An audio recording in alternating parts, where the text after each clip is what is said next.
Vuelvo a mi pasado, a uno ilusorio seguramente, a la hacienda de mis abuelos. Regresar es quizá el motivo de todo viaje. Se ha huido sin saberlo para volver. Vuelvo a recuerdos de espejos y fotografías, de objetos con memoria. La memoria tal vez solo sea una manera de olvidar. El cuerpo instintivo se siente en casa de nuevo. Busco entre los muebles y las cosas, en el pasado de la historia y en las historias de los héroes. El gusto de las letras, el sabor de las palabras, el presente perpetuo de la cocina y el libro. Desempolvo fantasmas de tela y rehago lo ya hecho. El cobre de mi abuela, la tinta de mi abuelo, son los puentes entre los tiempos. La tierra, refugio al borde del mar, su aspereza y sus frutos, los elementos, la simpleza. Vuelvo a mi pasado, a los alimentos terrenales.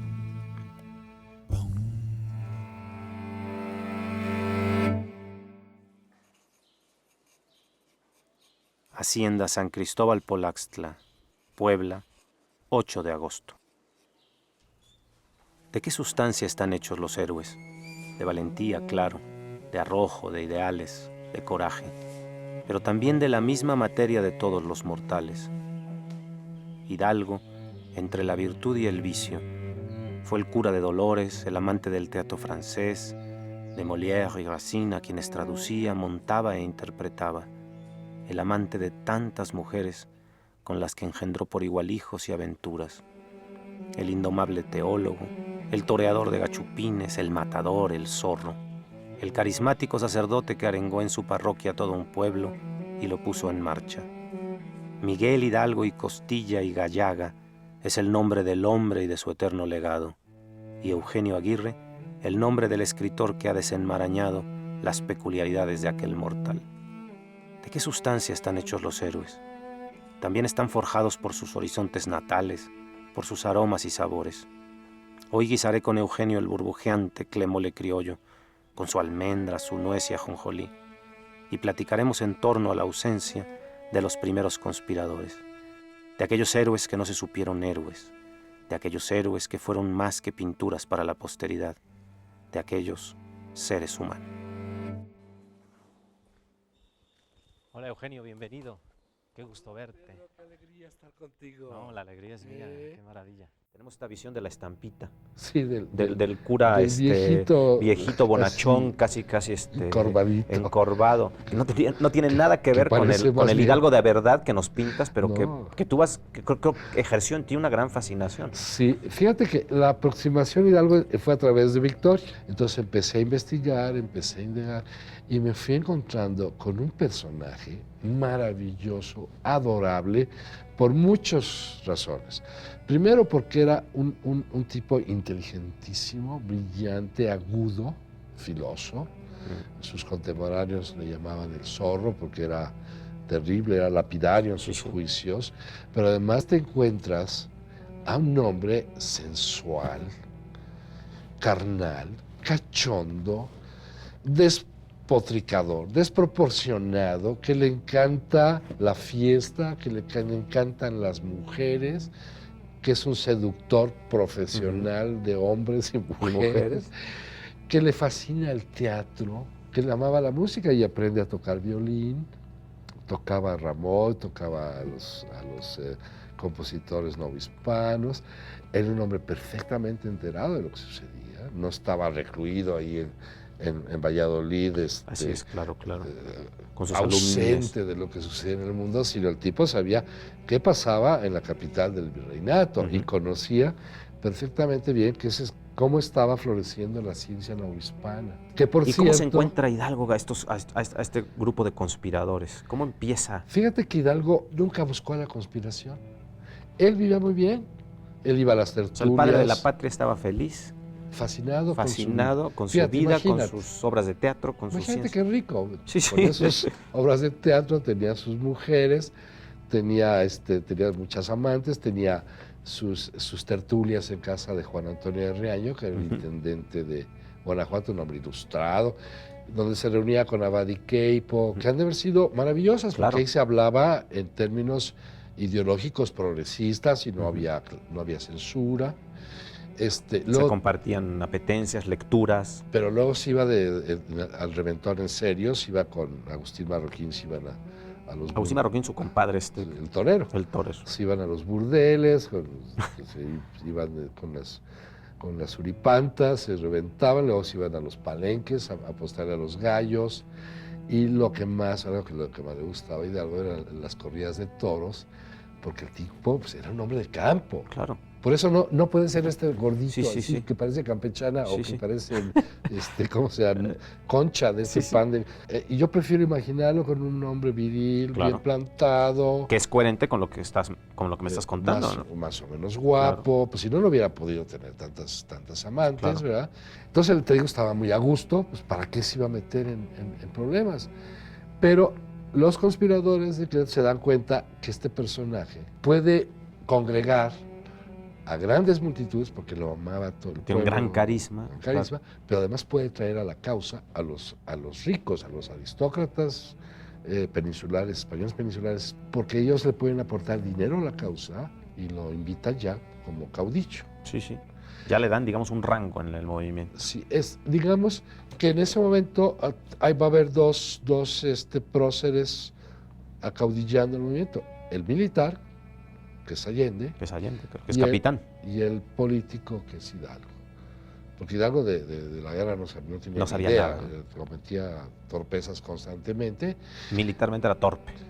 Sí, él creía que la guerra se ganaba echándole montón. Claro. Echábamos montón y ganamos. Y ganamos. No, pues no, así no era. Y claro, les Hay echaba tácticas, montón y es un matadero de inditos y de campesinos espantoso. Y Allende le decía, oiga, Hay que seguir una déjenos a estrategia, claro. los militares hacer la guerra, nosotros sí sabemos, ¿no? Y son 5 meses de guerra, ¿no? Es muy poco. Muy poco. Realmente la vida... Digo, no la guerra de como- independencia, es larga, pero la guerra de Hidalgo es es 5 muy meses. chiquita. La vida de- independentista de Hidalgo. es de- digamos, de septiembre a julio. Pero hay que descontarle los 1 o 2 meses en donde ya va como prisionero de los Claro. insurgentes. Ya no es caudillo. Ya después de la Viene el derrota juicio. del Puente Calderón, Claro. pues ya Allende está cabreadísimo y es cuando lo empieza a llamar por todos lados cura cabrón y traigan al cura por aquí y al cura por allá y lo meten Ya denostando por completo. sí, lo meten en un carruaje junto con su hermano y López Rayón y da instrucciones a Allende de que si se quiere escapar que lo maten. Ya es un propio prisionero. Ya de es los- oficial. O sea, ya muere él como prisionero Claro. de los insurgentes. Y esos son 2 meses que, como dices, habría que descontarle a esta, A esta participación. A este caudillaje, digamos. claro, escaso. Ahora, los 5 meses o lo que sea, son 5 o 6 meses, fue deslumbrante porque el tipo, pues, derrotó a los peninsulares en Guanajuato, toma Celaya, se hace del retablo de la Virgen de Guadalupe y la incorpora como capitana general. Eso es increíble. a su ¿no? ejército. La capitana general. Eso se llama mercadotecnia, Sí, pura. ¿no? Porque él sabía que la El Virgen- efecto que iba a tener Claro, el estandarte. que el claro. estandarte iba y que la Virgen era el ícono de la mexicanidad, fuesen de la clase que fuesen. Así es. Y obviamente eso se reproducía a quienes no lo seguían. Por supuesto. Se contaba y contaba y contaba. Por eso, cuando están en el Monte de las Cruces y derrotan a los realistas, por eso Venegas nombra a la Virgen de los Remedios generala del ejército realista. Para contrarrestar. Para contrarrestar, porque ya la imagen de la Virgen de Guadalupe era avasalladora. Luego, Hidalgo se vuelve una especie de santón, porque la gente... Que la gente ya seguía lo que él dijera, ¿no? Sí, es que además la gente decía, es que don Miguel y la Virgen de Guadalupe se llevan de piquete de ombligo, andan en el campo, plática y plática. Entonces, ese personaje no puede ser más que fascinante. Por completo. En algún momento es una especie de Scaramouche, ¿verdad? Sí, Con sí, su sí, sí. antifaz y sus... De novela de capa y espada, de Dumas. sí. Pues decía uno de los hermanos Goncourt que la mejor tortilla de tocino que había probado en su vida la había probado en las páginas de Dumas. Entonces, ¿qué te parece si vamos a guisar comida de la época? Maravilloso. Seguimos conversando, comemos rico después, porque la plática da para mucho. Y pues de todas las comidas que podíamos haber escogido para este homenaje a tu libro, a Hidalgo, sí, se me ocurrió el clemole. Ah, maravilloso. Que es, según Santa María, el origen real en el diccionario de aztequismos es tlemole. Moli, que es salsa, y salsa al fuego, una salsa ligera al fuego. Normalmente se hace o de cerdo o de pollo. Igual que el pozole de Guerrero también, exacto, ¿no? Que todos vienen de los pucheros. Sí, finalmente es la larga tradición castellana del puchero, con sí, algunos elementos obviamente incorporados de la cocina prehispánica. Aquí el tema de la cocina prehispánica le vendría de los chiles y de la salsa, que si quieres empezamos Fíjate a que a hacer. Hidalgo le encantaban los pucheros. En la hacienda de Corralejo, Si quieres le agregamos todo que administraba su chile padre, guajillo, chile pasilla. como era una familia muy grande porque tenía muchos medios hermanos, hacían puchero y lo servían con tortillas tostadas. Entonces comían una comida sincrética donde se mezclaban los elementos prehispánicos con los productos que habían llegado de la metrópoli. ¿Qué te parece si le echamos un Y- poco de hoja de Y aguacate? fíjate que él añoraba estas comidas cuando ya van hacia el norte, ya van en franca huida después de la derrota del puente de Calderón. Cuéntame toda esa época de la independencia, que es poco conocida y que es central porque es muy trágica. Es muy trágica. Está llena, como y casi toda la historia de México, de traiciones. Así es. Hidalgo ya, como comentamos, iba como prisionero de los insurgentes en una carroza con su hermano Mariano. Sí. En Monclova se nombran gobernador de los insurgentes a Pedro Aranda. O sea, ya hay gobierno provisional. Hay un gobierno provisional, pero hay una contrainsurgencia que viene de la zona de Texas, acaudillada por un fraile Zambrano, que es realista y Claro. que está en contra de los insurgentes. Insurgentes. Zambrano en alguna forma se conecta con un personaje de Coahuila que se llamó un coronel Francisco Elizondo, que había servido a las órdenes de Allende, pero que lo detestaba porque no lo había nombrado general. Y Un hombre herido en su orgullo. Y entonces decide traicionar a la causa insurgente y Para que le revolvamos un poco. crean toda un artilugio para engañarlos y convencerlos de que en la zona de Coahuila y del norte del país, del desierto de Chihuahua, etcétera, van a tener protección de tropas insurgentes. O sea, le están tendiendo estrictamente una emboscada. Una emboscada. Y esa emboscada va a rendir su fruto en un lugar que se llama las Norias de Acatita del Baján, a donde Elizondo les ha dicho que se dirijan, porque como habían cegado todas las norias que Claro. estaban en el desierto, Para que no tuvieran agua. que ahí había agua, que ahí podrían bañarse, que ahí podrían darles agua y alimento a sus caballos. Entonces se dirigen hacia las norias del Baján, y ahí Elizondo forma un ejército, a su tropa, la forma en hilera, de tal suerte que en un pequeño cañón tengan que pasar los insurgentes uno por uno. Ha acantonado a unas tribus de indios pimes en las montañas, Ah, mira. para que también traicionaron a Hidalgo, porque ya habían celebrado con él un pacto de Claro. sangre. Y entonces él entra Qué muy increíble. confiado. Vamos echándole toda la nuez. Sí. Y lo hace prisionero Elizondo. Hidalgo le grita Toda la inmediatamente: es almendra. usted un traidor, Claro. un cerdo, nos ha traicionado de una forma infame. Nos ha emboscado. Y También el ajonjolí. Y Allende empieza a clamar por la presencia del cuerpo de caballería que venía comandado por Rafael Iriart, y este huye. Y sin embargo, pues a Hidalgo separan allá a los prisioneros, a los sacerdotes los mandan a Monclova y a los caudillos militares los mandan a Chihuahua. Y en Chihuahua a Hidalgo le dan una celda en el Real Hospital de Chihuahua. A Hidalgo no lo pueden matar. Hasta ese momento no lo pueden matar porque necesita ser degradado por el fuero eclesiástico. Como sacerdote tiene protección. Y la corte militar se los exige. Entonces Claro. se hace todo el juicio de degradación, tanto verbal como física, Que es tremendamente humillante. terrible. Le cortan el cabello para borrar la tonsura, luego le raspan con un Las cuchillo yemas todas las palmas de las manos hasta dejárselas en carne viva. Y una vez hecha esta degradación, ya lo entrega A la justicia civil. la justicia eclesiástica a la justicia militar. Militar, claro. Y ahí Hidalgo es cuando confiesa Mira nada más que rico huele que ya todo sí. esto seco. Vamos a No, esto incorporarlo está si quieres maravilloso. a nuestra salsa. Cuidado. Y entonces, si quieres, le podemos sí. revolver un poco. Perfecto. Y casi ya vamos a molcajetear la base completa de nuestro clemole. Vamos a poner un poco de sal. De sal. Sí. ¿Esto ya no se pone al fuego? Ya no. No, vamos a ponerlo en el molcajete en un momentito. Perfecto. Entonces es entregado, decíamos, a la justicia militar y ya le hacen un juicio, lo declaran culpable, confiesa los saqueos, el haber solapado y permitido los saqueos a las poblaciones que fueron tomadas por los insurgentes, acepta y asume los asesinatos que en su nombre hizo Agustín Marroquín, el torero. Claro. Inclusive, Y allí lo acepta, ya en ese juicio. hay una carta que le manda a un insurgente, Hermosillo, Mira, perfecto. en donde lo alienta a cometer este tipo de asesinatos. Y al final entonces tiene que aceptarlo. Y lo ¿no? acepta, bueno, y entonces ya es sentenciado a muerte, y se le condena a que pase al paredón de fusilamiento. Villa, muchos Fíjate insurgentes nada que eran más. además parientes de Hidalgo. Claro. Vamos a molcajetear mientras me sigues contando. Perfecto. Y entonces Hidalgo padece de una soledad terrible, de una depresión espantosa, trata de resolverla, pide un violín, que le den un violín para poder tocar, porque pues, él era un violinista. Sí, lo que me contaste hace un rato. Notable, ¿no? Claro.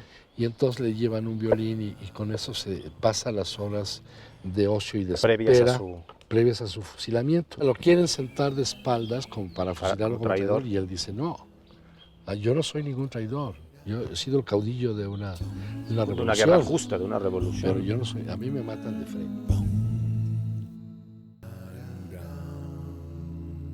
Ya está frente al pelotón de fusilamiento, entonces ya se da la instrucción, apunten, fuego, disparan y le dan 5 balazos, pero le pegan en el vientre porque están muy nerviosos los soldados. Si no era cualquiera quien estaban matando, no, estaban matando a una figura portentosa Claro. En ese momento histórico. Santificada, además, como habíamos dicho. Prácticamente. Y entonces vuelven a disparar, le dan otros 5 balazos y tampoco muere. Cae de la silla, se revuelca de dolor y entonces ya Armendáriz llama a 3 de los soldados A darle el tiro de gracia. para que lo rematen y muere de 13 balazos. Elizondo había pedido que le cortaran la cabeza porque eran instrucciones del virrey. Así es, claro.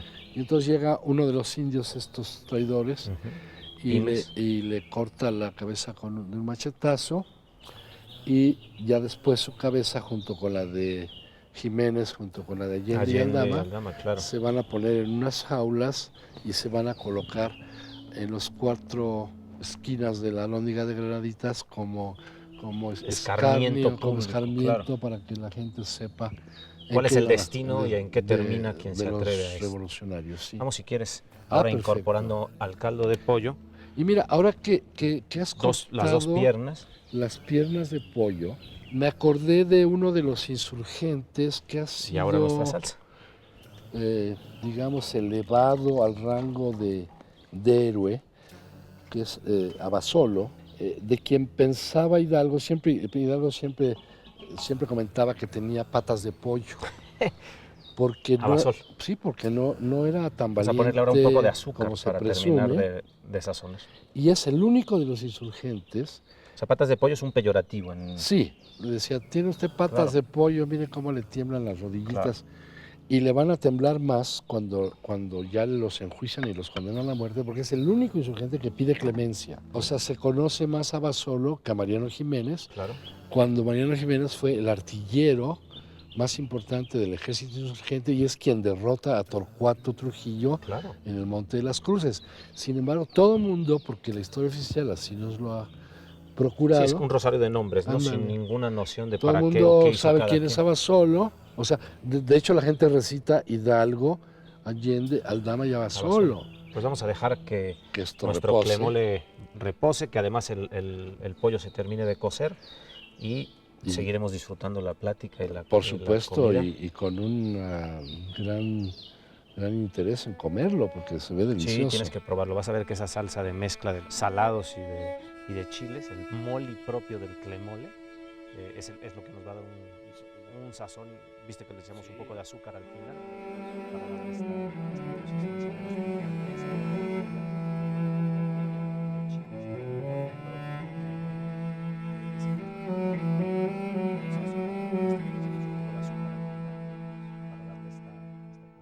menos picante, esa que seguramente tendría una comida criolla. Vamos a ver un poco de agua de chía.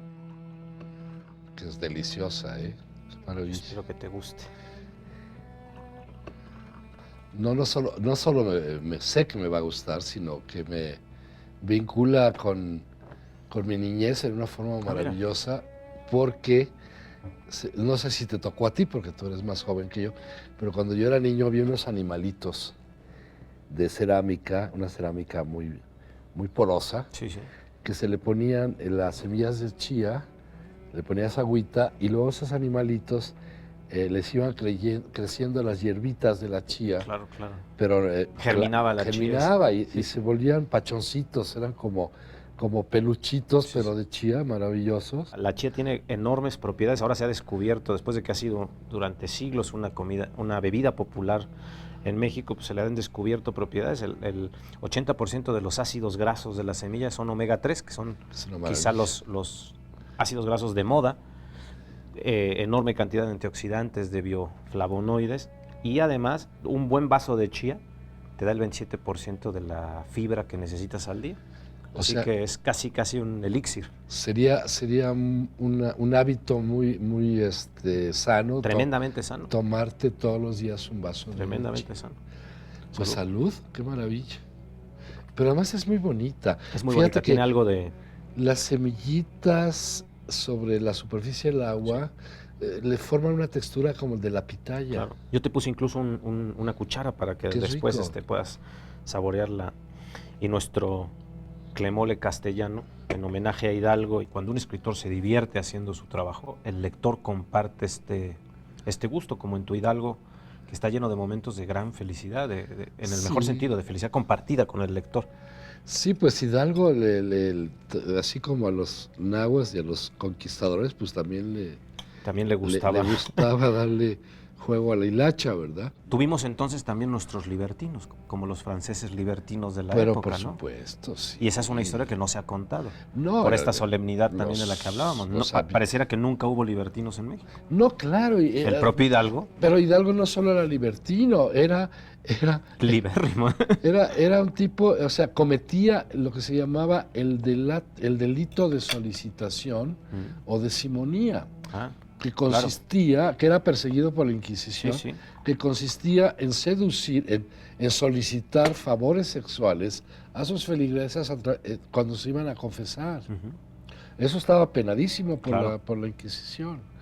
Y Hidalgo era proclive a eso. Todos los curas, en la realidad todos los curas tenían amantes, tenían hijos. Entonces, pues a la salud de Hidalgo, pues, nuevamente con fresca. Yo siempre brindaré por él porque es un hombre tan atractivo, tan luminoso, tan lleno de vida que vale la pena brindar por él.